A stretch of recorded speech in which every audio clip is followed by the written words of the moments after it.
Here's where we were last time.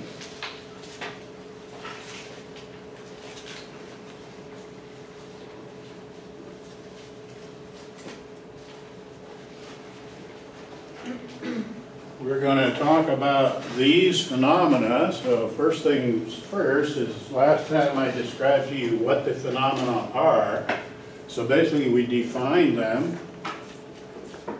And today's quiz, I just asked you what it was. There's also the Mueller-Lyer illusion, the Ponzo, these various size illusions, and we're going to use a single theory to explain them all. So let's take a look at, here's a diagram from Calit, distinguishing proximal and distal size, and also talking about the retinal image. Now, this is a bit of a confusing picture.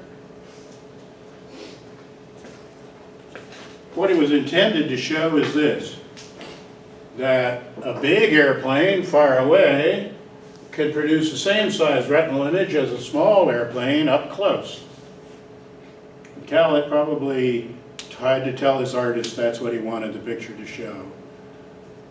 A big airplane farther away, this is, I used the R2-D2 example for you for this diagram. But the artist decided would change the shape of the big airplane. And that immediately tells you that that's a big airplane type. Why the artist chose this particular airplane? Does anybody recognize this particular model of airplane? It's an airplane that's famous for crashing. Had a very bad safety record. Why did this airplane crash? Because it has square portholes. Square holes. Ships have round portholes.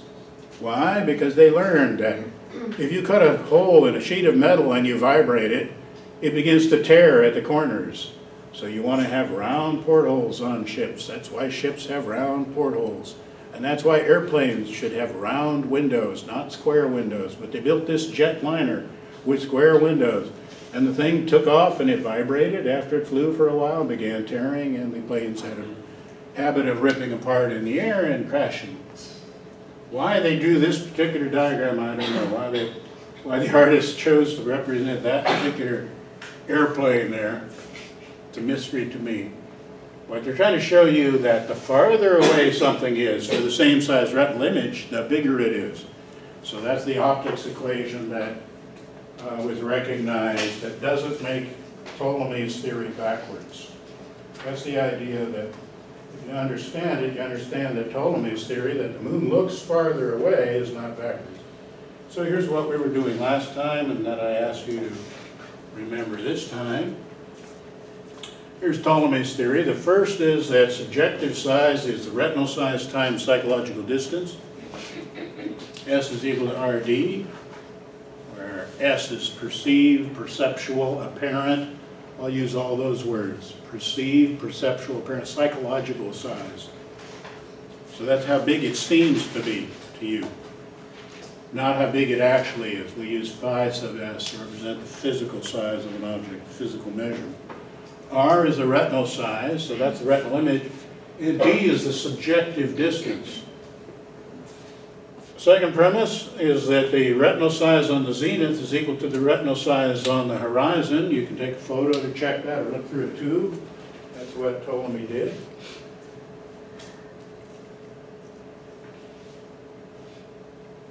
Third premise is that the subjective distance, so here you are, and here's the horizon, and here's the sky. And the idea is that, according to Ptolemy, of course, the sky is a hemisphere. The stars are all like on this sphere that's going around. You know, you hear people talk about the music of the spheres. They're talking about the music made by these crystalline spheres that carry the stars around. They're talking about that.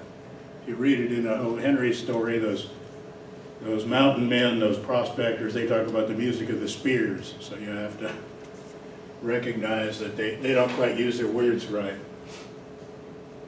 So here's the real sky, which is a hemisphere according to Ptolemy, and here's the subjective sky. The distance to the horizon is greater than the subjective distance to the overhead. And he had a theory for that too, which is there's nothing really between us and the sky, the top of the sky, but there's a lot of things between me and the horizon. There's all these objects, the trees, the mountains in the background, all the stuff between me and the horizon. The filled space makes it look bigger. So if you take a room and put a lot of furniture in it, it looks bigger than if you don't have furniture. Filled space tends to look bigger. And so Ptolemy actually even had a theory for the subjective sky. And that means that it looks farther away looking on the horizon than it does overhead. And that means that the size on the horizon is, I guess in the last time I called this R2D2 is greater than R1D1, and everybody knows that R2D2 is greater. RHDH is greater than RCDZ is equal to the size of the zenith. All right, how many got that on the quiz? Reproduce that theory. Don't see any hands, not good. Okay, there's some hands. All right. Here's what you need, the notation to make sure so you can get these. I'm going to go through a series of these explanations. These explanations qualify by the criteria we stated for what's a theory. It's got to be deductive, got to be meaningful, got to be predictive, got to be causal, and got to be general. Those are the criteria for psychological, or for any kind of scientific explanation. And these explanations are going to qualify. Notice we just showed that was deductive, and it's testable. That means it's meaningful. It's predictive, causal, and general. You can manipulate things. I'll go through some examples in a bit. In general, in that the same principle, S equals RD, is going to be used in the explanation of all those size phenomena, size constancy, and size illusions. So phi sub S is the physical size. That's also known as the distal stimulus. Phi sub D is the physical distance. We had this approximation of optics last time, which is that R divided by 1 is phi sub S divided by phi sub D. So that means the physical size is equal to retinal size times physical distance, measured in units of eyeballs. So one eyeball is, I set the eyeball to 1. So here's our optics equation, here's our psychological equation, S equals RD. This premise explains size constancy and the illusions of size, as we'll see in just a second here. Here's basically going to be the basic idea. Do you want more time with that? Yes.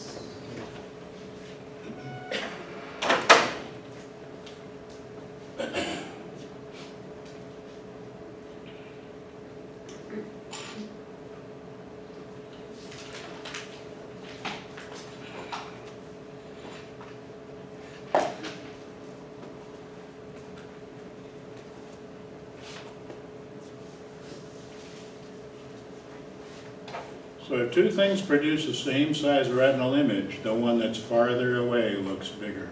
Or the one that looks farther away looks bigger.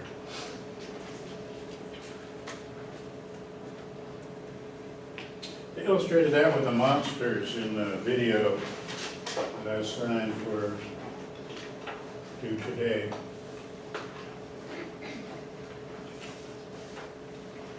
So here's the idea here. If you see this as a picture in depth, and you saw them, I think it was monsters, wasn't it, that was being shown in a cave or something like that in the video from the Brain Games video.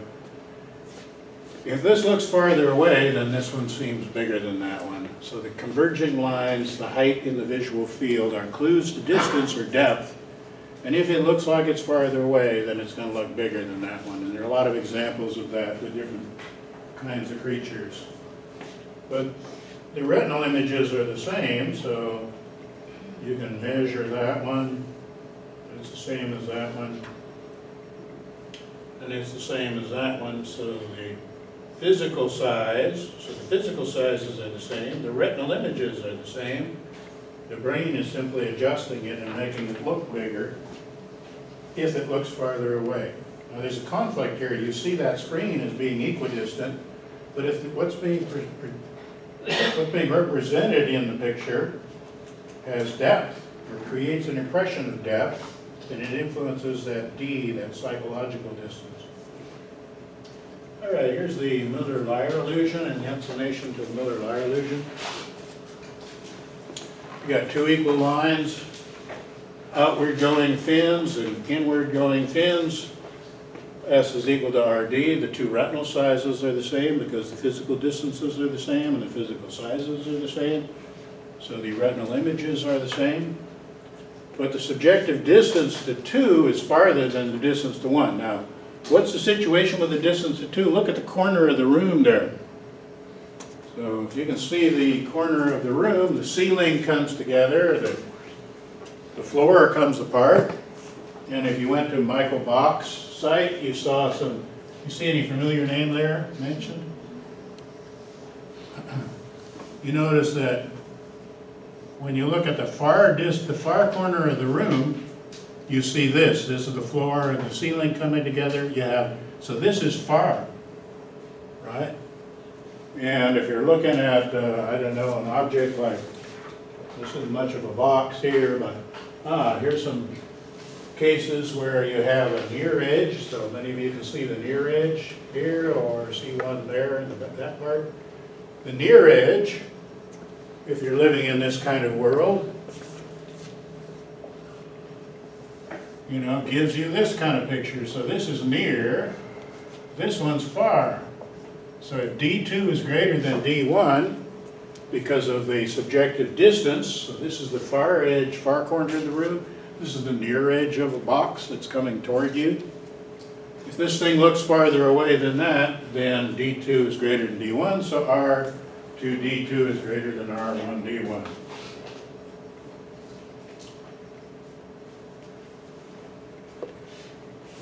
Now you guys know why George Lucas chose that. Chose that name for his robot. All right, here's size constancy. Size constancy, they're in a normal room. The artwork is not very good. I don't know what those are, plumbers, I guess, going away from this. I don't quite. But anyway, the physical size is supposed to not have changed size, but the person went twice as far away. So phi S2 is equal to phi S1. So the hand that comes closer to you, or the person that comes closer and goes farther away. So phi D2 is twice phi D1, but R2 is half R1. And in a normal room, D2 is twice D1. So they went twice as far away, and they looked like they went twice as far away. So in a normal room, when I go farther away, you see me going farther away. And so that means that S2 is R2, D2 is 1/2 R1, 2 D1 is equal to R1, D1 is equal to S1. So in other words, if when I go twice as far away, it looks like I go twice as far away, my retinal image goes up by half, but the subjective distance doubles. You multiply the two together and it cancels out, and size stays the same.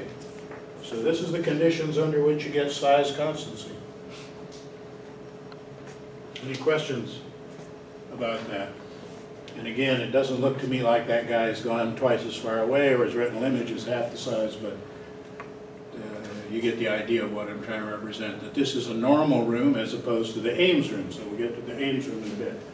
Any question about that before we go to the Ames room? You had enough time on it? Okay. Here's the Ames room.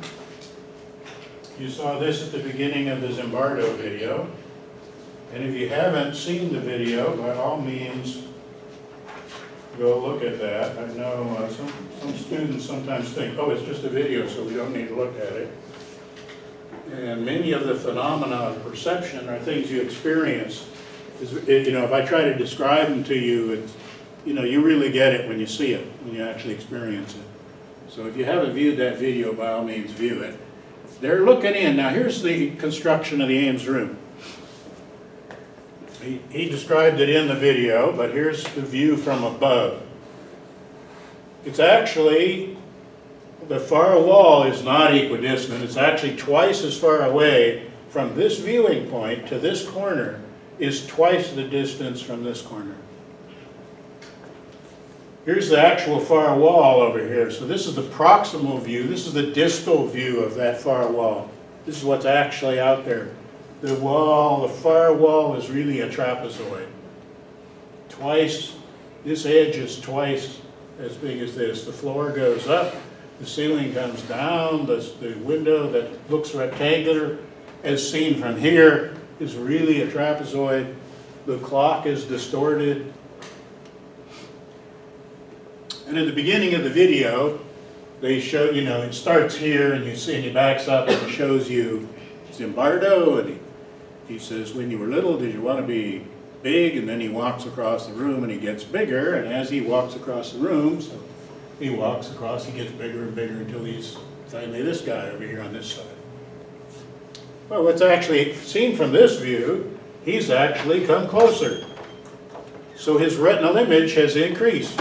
It's increased, you know, R1 in this case is greater than R2. His retinal image has doubled in size. So he looks bigger because when you, as seen from this viewpoint, you select the following hypothesis as to what you're looking at. I'm looking at a normal room, rectangular room, and if that's the case, he's equidistant. He has a changed distance. So the trick is, as seen from this special place right here, this is the long line at the exploratorium I was telling you about. Remember, people run, some kids run along and they peek in through this peephole and then they just keep running. They look in and they go, oh, it's just a screwy room, that's all. Okay, on to the next thing. These people are taking picture where the kid is here and the parent is over here, and now you have a picture of the kid being much bigger than their parent.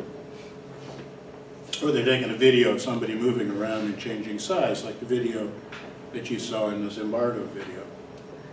So the trick is, he's actually closer, but as seen from this viewpoint, you get this proximal image, in which case it looks like he's equidistant.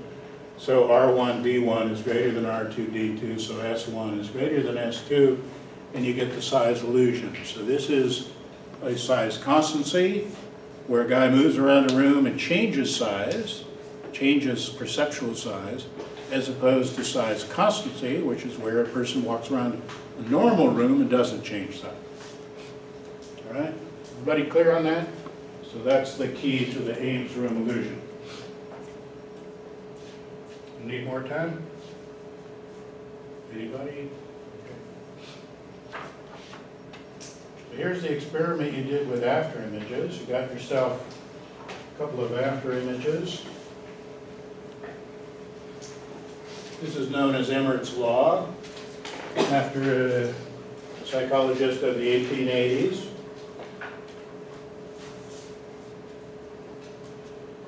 Again, the first premise is S is equal to RD. You notice this thing appears in all the explanations, same idea.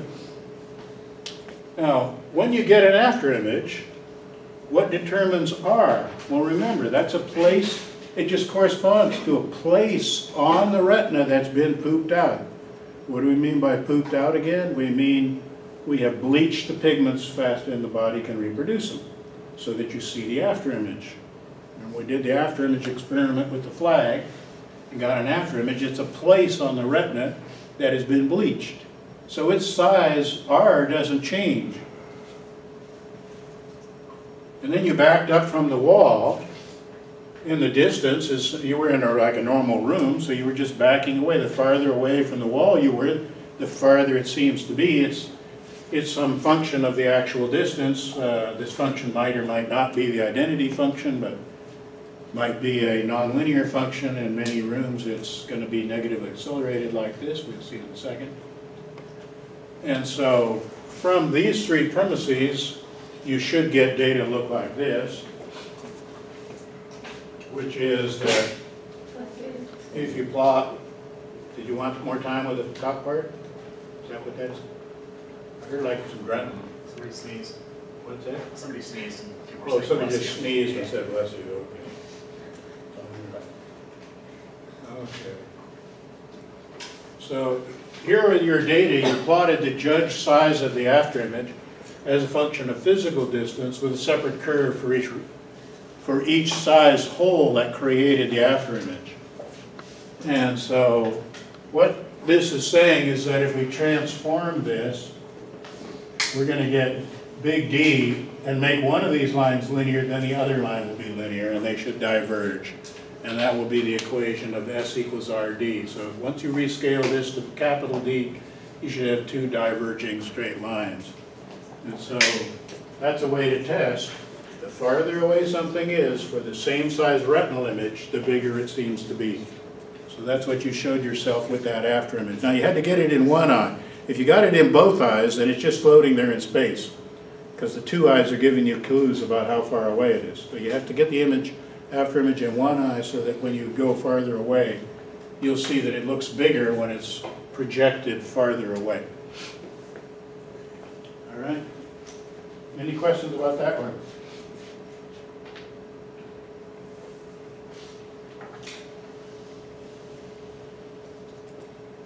All right.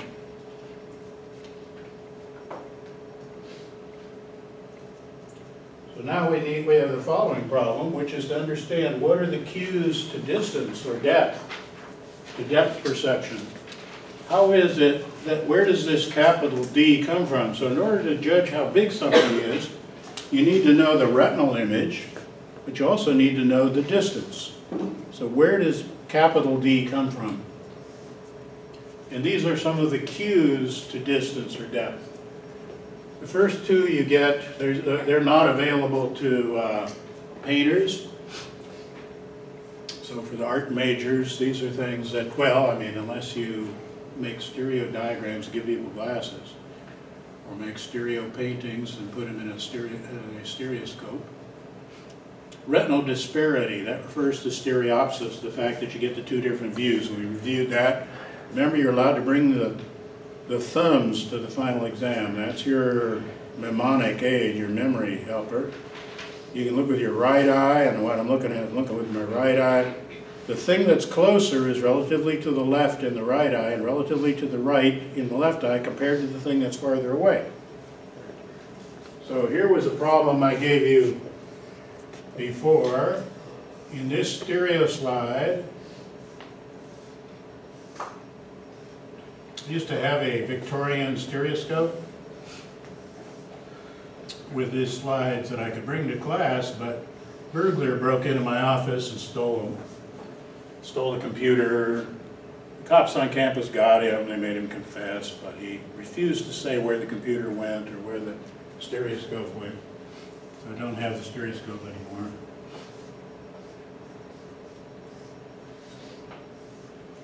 But if you buy one through eBay, you could build these for yourself.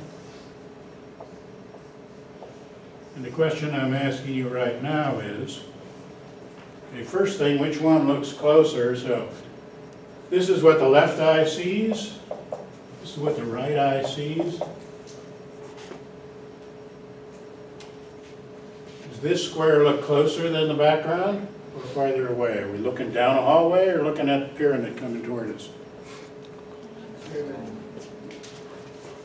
Now, hopefully you can work it out for yourself so you don't have to just remember, because these are the same exact examples we had before. So if I give you something else, you should be able to work it out for yourself. If it's relatively to the left in the right eye and to the right in the left eye, it's closer. And this is looking down the hallway, so this is looking, so these two squares combine to one square and are seen behind the plane in which the outer square or the outer rectangle occurs. So there you're looking down the hallway. All right? So which one should be bigger? This one that's closer or this one that's farther away?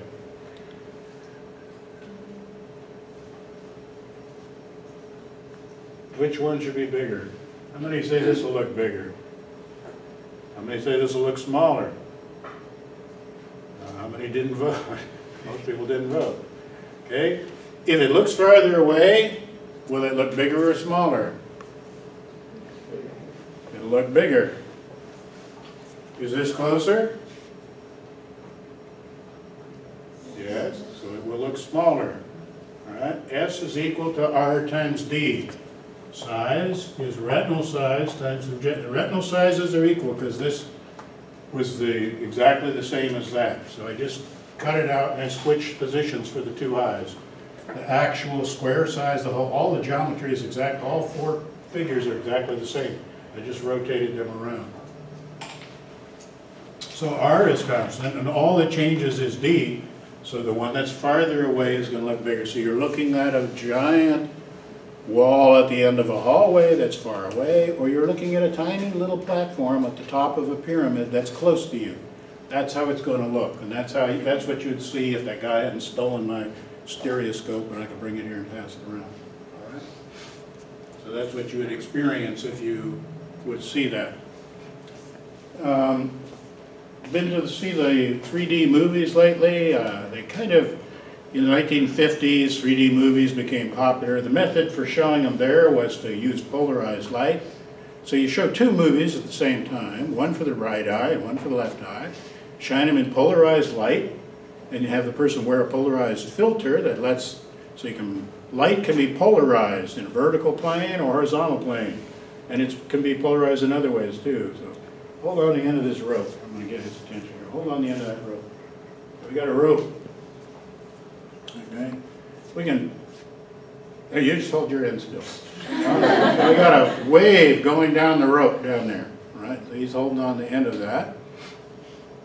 Just, yeah, hold on still there. Okay, you see the wave going down the rope vertically. If I had a picket fence, it would go right through. Picket fence wouldn't bother it, would it? So that wave would just travel down the rope on through that picket. But if I turn the picket fence this way, and I'm making the wave go this direction, it's going to block it. All right? And if I made it horizontal, why, this picket fence would block it. So that's the way to think about your polarized filters. Polarized vertical and horizontal, one for one eye, and you're seeing the movie that's with the light polarized horizontally, and this lens is showing the movie polarized vertically. And people went to the movies and they sat there like this, with their head at an angle, and they saw both images and got a headache and didn't really like those movies that much. You know, so if your head, you got to make sure your head is lined up with the movies, or you really, you know, you're going to see double and get a headache. So then they realized you could polarize light clockwise and counterclockwise and have filters that work that way. And so that's a better version of 3D. And so then you can tip your head so the audience can move their head around a bit. Now, if you got the old-fashioned kind of filters, there's different prices for depending on whether they use real 3D or the different methods for 3D. Take off your glasses and then turn them over and look, and you'll see everything in reverse depth. So the object that's close versus far away. Anybody been to, they do a pretty good job of the 3D over at Disneyland. They had Captain EO for quite a while. And then Michael Jackson got in trouble, you know. And they came in with Honey, I Shrunk the Audience, or I Shrunk the Kids, or something like that. You know. And then Michael Jackson, he's been rehabilitated now. He died, and so they said, okay, we'll forgive him now. They brought back Captain EO. Is it back there now? I hadn't been there for a while. Yeah. What's that, Captain EO's back? Okay, so Captain EO's back. And a little fuzzy thing comes flying out of the screen. And everybody, watch the audience, everybody in the audience reaches over to try to get it, you know. This little furry creature, that's his sidekick. You've probably seen that. Well, what do they do to show that? The two images, for that furry creature to come close to you, they have to move it to the left. So actually, these two things are being shown on the same picture. So the one that's intended for the right eye ends up being shown to the left of the one that's intended for the left eye. So they actually move it all the way to the left of it, and they have to change its size so that it doesn't seem like it's changing size as it comes out toward you, because its image, its retinal image, should increase if the object actually is coming close to you. Otherwise, it looks like it changes size and gets smaller, which is what happens in this picture. The same box changed size. So they have to change its size and change its relative position. If you take off your glasses next time you go, you'll see the two images, one for one eye, one for the other eye, one moving to the left of the other. And if they want to set it behind the screen, then they do it in the other direction. So what's for the right eye is going to move to the left of the other one.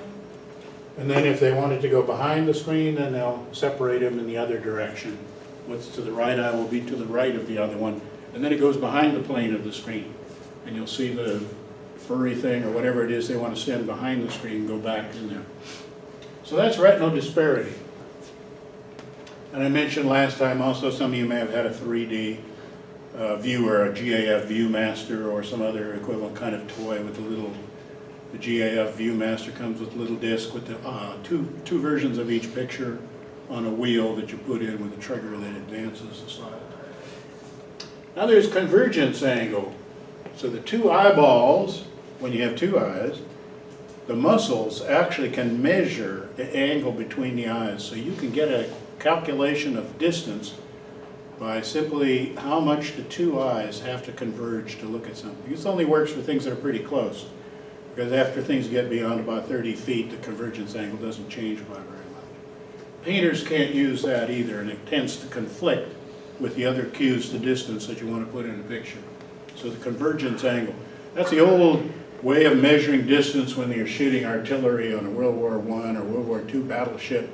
They had like a giant binoculars arranged, and you could turn a dial that would adjust the two binoculars so that the two enemy battleship, you had two images, you'd bring them together, and then you could read off the distance by the convergence angle, because the distance between the two lenses was fixed, and then you're adjusting the angle between the two, so you should be able to calculate the distance, and they just had it built into the scope so that you could turn a wheel and then read off the distance to the other ship. That was the big question in the old days for firing artillery, is getting the distance to them.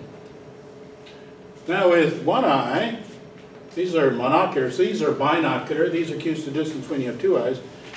With one eye, so you get information about distance by having two views of the world in which everything is moved relative to each other.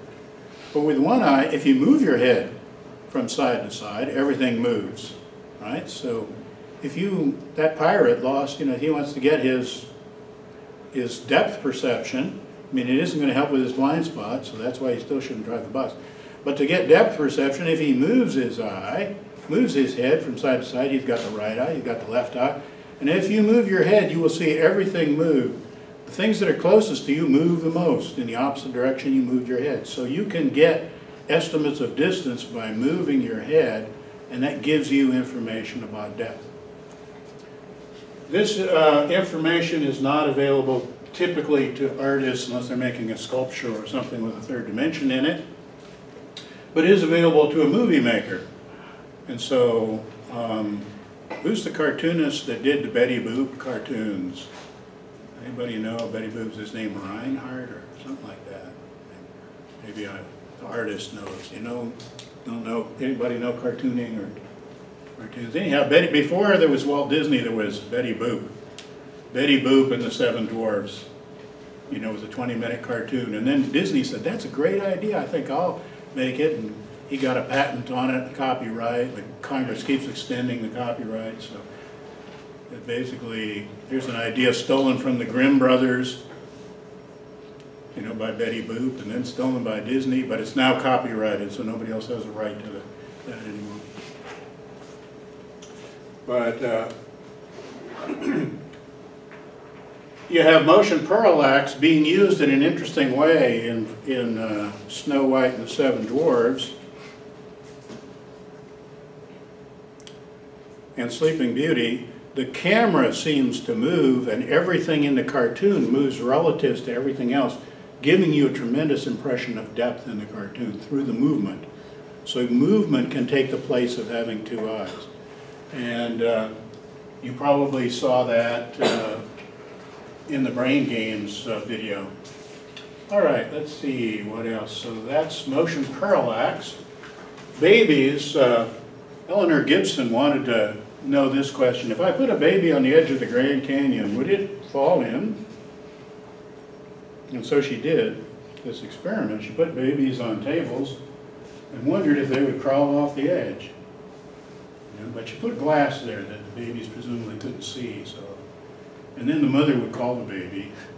And the question was, would the baby crawl over the edge? At what age would they stop? Would they stop before they got off the edge? The babies weren't super competent, so that even a baby that would stop might turn sideways and back off by accident. So you wouldn't want to put baby really on a cliff. So this is the research with the visual cliff, and she discovered that babies at a fairly young age could use parallax as a cue to distance.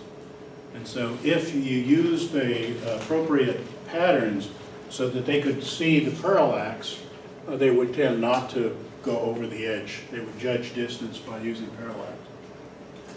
Another cue that painters can't use is accommodation, which is the actual focus of the lens. So you can calculate how far away something is by how much tension is on your lens inside your eye to get the thing into focus.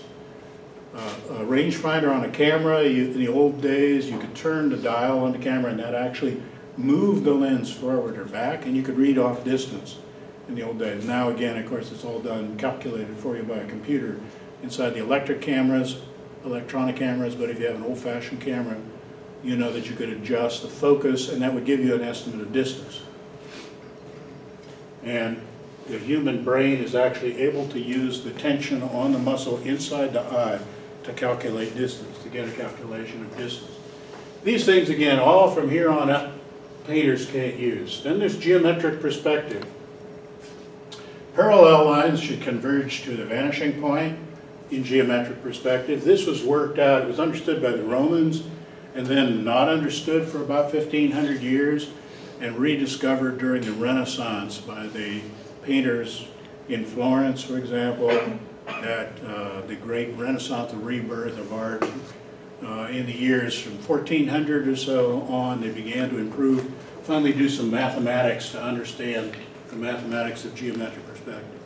Leonardo da Vinci wrote a book on painting in which he listed these cues to distance and how to create impression of distance. He's one of the guys that was there on the scene in Florence.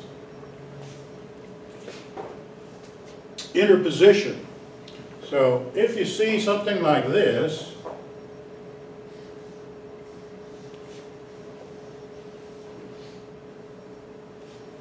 which of these is closer to you? Can you see it at that angle? People think this thing is closer than this thing, right? It may not actually be the case, because it could be that this has been cut out exactly right so that that matches it. But when people see a T intersection like that, their brain will calculate that the cross piece is closer, and then these two, it's not sure which is farther away than the others. And it will use closed figures. And so people will calculate this object is closer than this one. And so if you want to develop a computer to be able to see what's closer than something else, which you have to do if you're going to have robots that can walk around, or you have to have the computer be able to, or drive your car. How many of you have a car that drives itself yet? Nobody's got one yet, but we're looking forward to it. A few years ago they had a contest, all the cars that could see ended up in the ditch. Now they're doing pretty well. Most of them are finishing the course. They're still not good enough that you want them driving without somebody else there to keep an eye on it, but I mean, but pretty soon you'll be able to, go downtown Fullerton and get in the back, lay down in the back and say, "Siri, drive me home." She'll say to your girlfriend's house or your wife's. No, that's not. You would never say that. It's just in the movies. Right now it's only in the movies, but it's coming. You'll have a computer that'll be able to see, and it's the computer programs that are intended to see have to use some of these tricks like this to analyze, which humans can use to analyze overlaps. So overlaps tell you what's closer. Then there's height in the visual field. The higher something is up in the visual field, usually the farther away it is. That's because people don't pay attention to what's overhead. They're mostly creatures that evolved running around outdoors with the sky overhead. You don't pay attention to the sky. We live indoors now, so there actually is something up there to look at, but humans have a tendency not to look up there. They look at down here. So the closest thing to you is down low, and as you go higher in the visual field, so as I'm raising my gaze, things are farther and farther away. And so height in the visual field is a clue to distance. some Chinese paintings, they take two figures, they move one higher up. If you don't change the size of it, then it looks like this one's actually bigger. So raising it in the visual field, you create illusion with it. Light and shade, humans operate on the assumption that light comes from above. And so by reversing the direction of the, just turn the picture over, you reverse the image. Let me bring that example up and call your attention to it.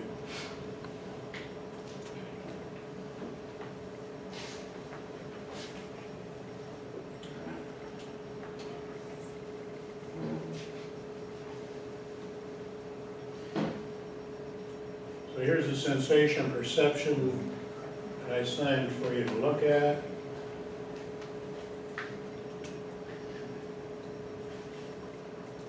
Here's some pictures, some of these from Calit. Adding light versus adding pigments. Size of the retinal image as something that keeps the same size goes farther away, the retinal image gets smaller. Here's the overlaps. And psychologists have actually done studies where this card is actually the one that's farther away in order to see if accommodation, the focus of the lens, can overcome the overlap. Overlap's very powerful when it wins out. When there's a competition, conflict of cues to distance, some of them are more powerful and overlaps is more powerful. Here's a light and shadow. So something like this is going to seem like a bump coming out, whereas this one is going to seem more like a hole. So here, A or C down here looks like a bump coming up, and D looks like a hole, but all that's happened is we've turned them upside down, and so now C looks like it's a hole, and D looks like it's a bump. And that's because of the assumption, humans make the assumption light comes from above. Any of you ever have the toy Eat Your Face? Anybody ever had to eat your face? I saw it still on the internet somewhere, but it was an old website. I don't know if they still sell it, but here's the idea of Eat Your Face. It works great for 10-year-old if you're going to have a birthday party for 10. So when you have 10-year-olds, you can see if they bring back the toy. But you get your 10-year-old, better if it's boys, get 10-year-old boys, put a little Vaseline on their eyelashes. You get this mixed up, you can mix up this putty that comes with the kit, put it in a dish, like a pie tin or something. Take the kid, stick your face in there. Okay, stay there for a second. All right, pull your face out. Now you got a copy of the kid's face, right? Backwards. And the idea is that then you pour your Jell-O in there. So you mix up a little white Jell-O, put a little paint color, food coloring, a little milk in it, you know, so it looks like the kid. If you got an African-American kid, you use chocolate pudding or something like that. So you make it up. The boys like it. I mean, the kids like it. And then you make it in the fridge. You put it on the plate, right? So you got these plates, and each kid gets served a face, and they get to say, "Ah, I'm eating your face. Don't eat my face. Yeah, I'm eating your face. Eat your face." A lot of jokes like that. All right, that's not the part of the toy that I'm interested in. We keep the mold. All right. So now you take this mold. It's a backward copy of the kid's face, and you light it from above. And now when you walk by, it looks like the face turns and follows you. All right? Now, any of you go to the Haunted Mansion at Disneyland? Right? You go down the elevator, and then you walk along, and there's some faces, some sculptures that turn their heads to follow you. Those are backward sculptures lit from below. And as you walk by, you're putting together the following bits of information. If you have an object that's lit from below, it looks like the opposite. But people also will really try to choose a face looking positive if they can. You saw that in the video, the Brain Games video with that dragon-y thing they had. It's not a very good example of this kind of a demonstration. Michael Bach has some better ones at the other website. But you've got this face lit from below, and now it's creating parallax that can only be interpreted as a face that is turning to look at you. And so next time you go to Disneyland, pay attention to that. You want to understand they don't actually have a sculpture that turns its head and sees you. It's actually just a fixed sculpture lit from below. As you walk by, you will see it appear to turn its head while it follows you. And it's based on the idea that humans use light and shadow as cues to distance or depth. All right. Here's another illustration of the same thing. This picture switches. So now there's bumps on this side, now there's a hole. So that's the same as what was over here on this side. Here it is, it looks like a bump with a bunch of bumps. And here we've just taken the same picture and turned it upside down. And so the assumption is the light comes from above. That's how it is that you end up with a different interpretation. And while I'm here, I think I'll just go through some of the others here. Converging lines, height in the visual field is being illustrated. Again, this is some kind of crappy artwork from Calit's artist. Tree ought to be a lot smaller if it's going to look like it, you know, would be the same size tree at a distance, but you get the idea of converging lines. Here it looks like it's going into the distance. Here it looked like it was right up straight. So you're getting an impression of distance. Clarity, things that look like they're out of focus, looks like they're farther away. So you may get an impression, so this thing switches in and out of focus over here. Here's a painting using lots of cues to distance. You should be able to identify height in the visual field. You've got the converging lines, you've got gradients and textures, I'll talk about in a little more in just a minute. You've got familiar size, you've got all sorts of cues to distance being used. Converging lines to the vanishing point in the picture. Clarity, so these people are more out of focus than the people in the foreground. All the cues to distance are being used in that painting. For those of you who are interested in 3D, there are cameras you can get. You can go to these websites. You can get the red and cyan glasses. The key to seeing 3D with glasses is it works this way.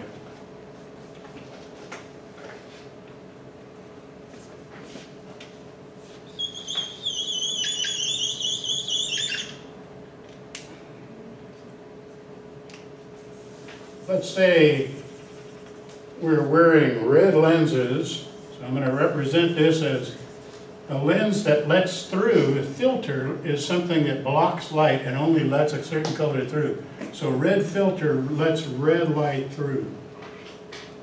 Right? And here's a blue filter. Here's the eyes down here below. And somebody's looking at these two spots through a red filter for the right eye and a blue filter for the left eye.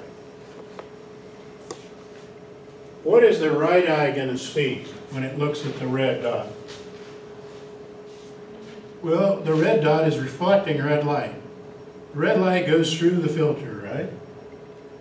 White light has all the colors in it, including red. So red light is going to go through the filter. So the red dot will disappear as seen through the red filter. Everybody clear on that? Because the red dot looks just the same as the white. This filter blocks everything except red. Red comes through, the white sends its red through, so the red disappears. How about the blue? Well, the blue is blocked, but the white is sending the red through. So the blue is going to look dark as seen through a dark against the background. So the right eye is going to see the blue dot. The left eye is not going to see the blue dot, but it will see the red dot because the red light is blocked. So this is going to look like, if this is the right eye and this is the left eye, the right eye here is seeing the left dot and the left eye is seeing the right dot. It's going to look like it's closer to you as opposed to farther away. So if I want to make the object look closer, I put the blue dot to the left of the red dot and the red filter on the right eye and the blue dot filter on the left eye. Everybody clear on that? So that's how you can make 3D drawings, or that's how the 3D comics work, where you have the colored glasses. There's some books, some perception books, where you get 3D glasses like this where you can see through. And so the 3D movies that you see, so there's some 3D movies on YouTube. People that have 3D cameras, like the kind you can buy from Amazon, they make them in red and cyan, and then if you have the glasses to go with them, you can view the 3D movies. All you need is the glasses. They cost about $1.50. The little paper ones. Here's a guy.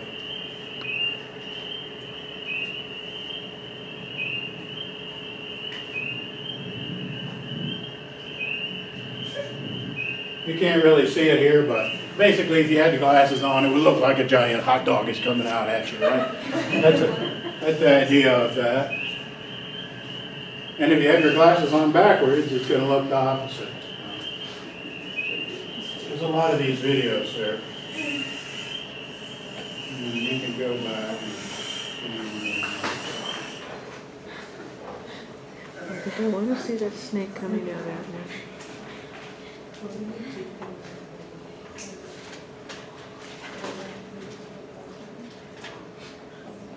Okay, so we just talked about light and shade and some of the other cues with the slides to illustrate them. Gradients and textures refers to the fact that there are a lot of textures in the world, like the ceiling has a texture, the floor has a texture, this surface here has a texture.